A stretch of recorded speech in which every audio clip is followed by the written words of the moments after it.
Hey ma'am and sir, my name is Marcy. I'm 30 years old. I'm from Bacanas, Sahanay, Cavite. I'm a single mom. I have 3 kids, 10 years old, 8 years old, and 6 years old. I'm high school graduate.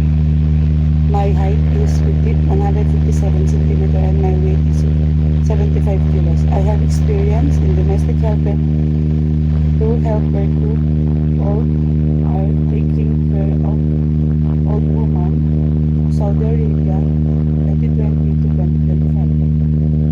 I clean the house, I clean the clothes, I clean washes.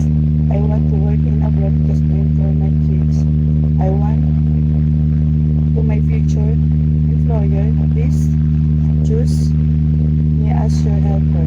I promise will be do my best to finish my contract. Thank you and